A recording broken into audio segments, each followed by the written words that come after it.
हमारे हिंदू धर्म में कैलाश पर्वत को बहुत ही पवित्र माना जाता है और हिंदू धर्म के पुराणों में भी उल्लेख किया गया है कि इस पर्वत पर भगवान भोलेनाथ का निवास स्थान है। कैलाश पर्वत अपने आप में बहुत कुछ अनसुलझे रहस्यों से भरा हुआ है और हिंदू धर्म के शिव पुराण, स्कंद पुराण और मत्स्य पुराणों में भी कैलाश पर्वत की महिमा का उल्लेख किया गया है। तो दोस्तों, आज हम कैलाश पर्वत के बारे में बात करने वाले हैं कि आखिरकार कैलाश पर्वत का हिंदू धर्म में इतना महत्व क्यों बताया गया है और आखिर इस पर्वत पर ऐसी कौन सी दिव्य शक्ति है जिसके कारण आज तक कोई भी इंसान इस पर्वत पर चढ़ नहीं पाया है। तो दोस्तों, वीडियो को एंड तक जरूर देखना और अगर चैनल पर नए हो तो चैनल को सब्सक्राइब जरूर कर ले और नीचे जो बेल आइकन है उसे भी प्रेस कर देना ताकि जब भी मेरा नया वीडियो अपलोड हो तो आप सभी तक पहले पहुंच पाए।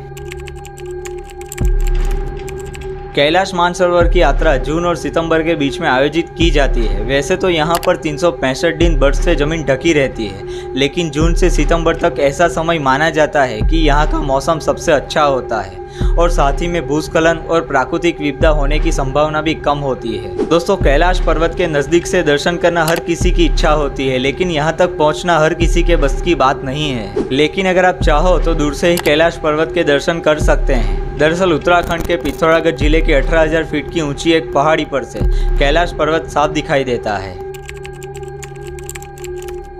दोस्तों, हम सब जानते हैं कि भगवान शिवजी एक ऐसे देवता है जिसका ना कोई अंत है और ना ही आरंभ है और भगवान शिवजी सभी देवों में से सबसे शक्तिशाली और जागरूक देव माने जाते हैं और इसी वजह से उन्हें देवों के देव महादेव के नाम से भी पुकारा जाता है। हिंदू सनातन धर्म में इस पर्वत को भगवान शिवजी का निवास स्थान माना जाता है, जहाँ पर शिवजी अपनी पत्नी माता पार्वती और दोनों पुत्र कार्तिकेय और गणेश जी के साथ निवास करते हैं और इसी वजह से हिंदू धर्म में कैलाश पर्वत को साक्षात स्वर्ग के समान बताया गया है। अब दोस्तों, आपके मन में भी सवाल होता होगा कि आखिरकार इस पर्वत को कैलाश मानसरोवर ही क्यों कहा जाता है।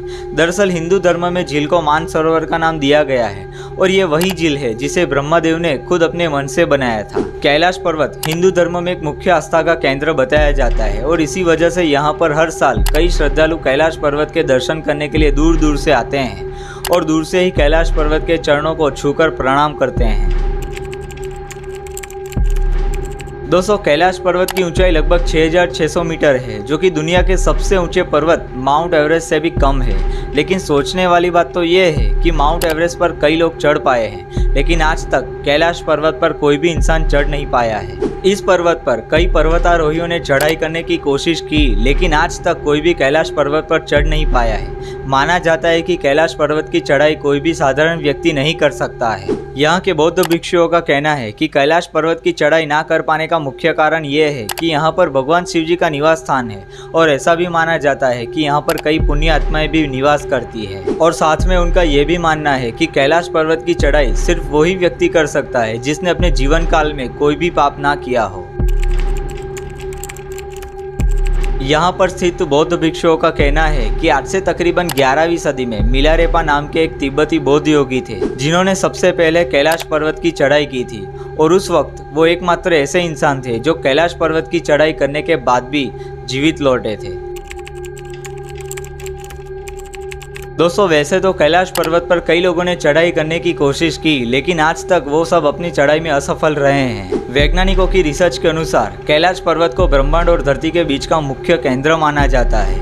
कैलाश पर्वत पर मैग्नेटिक फील्ड ज़्यादा सक्रिय है, जिस वजह से यहाँ का वातावरण अन्य किसी पर्वत के वातावरण से बिल्कुल अलग है और ये वही कारण है जिसके चलते कोई भी इंसान इस पर्वत पर चढ़ाई नहीं कर पाता है। कैलाश पर्वत पर चढ़ने वाले कई पर्वतारोहियों का कहना है कि इस पर्वत के नज़दीक पहुँचते ही पर्वत के अंदर से डमरू और घुघरू की आवाज़ सुनाई देती है। इसके आगे भी पर्वतारोहियों ने बताया कि जब वो नीचे से ऊपर तक पहुँचते हैं तब वातावरण ठीक रहता है, लेकिन जैसे जैसे कैलाश पर्वत नज़दीक आने लगता है वैसे वैसे वातावरण में अचानक से बदलाव शुरू हो जाता है, मानो कि कोई अदृश्य शक्ति उन्हें पीछे धकेल रही हो। 19वीं सदी में कुछ पर्वतारोहियों ने कैलाश पर्वत पर चढ़ाई करने की कोशिश की थी, लेकिन ऊपर पहुंचते ही वो सभी पर्वतारोही अचानक से गायब हो गए और कुछ समय बाद एक एक करके उन सभी लोगों की डेड बॉडी मिली थी। इसी कारण चीन सरकार ने कैलाश पर्वत पर चढ़ाई करने पर बैन लगा दिया है। दोस्तों, आपका क्या कहना है कि कैलाश पर्वत पर सच में कोई अदृश्य शक्ति या फिर भगवान शिवजी का निवास स्थान होगा? कमेंट बॉक्स में जरूर बताइए। तो दोस्तों, आज के लिए बस इतना ही।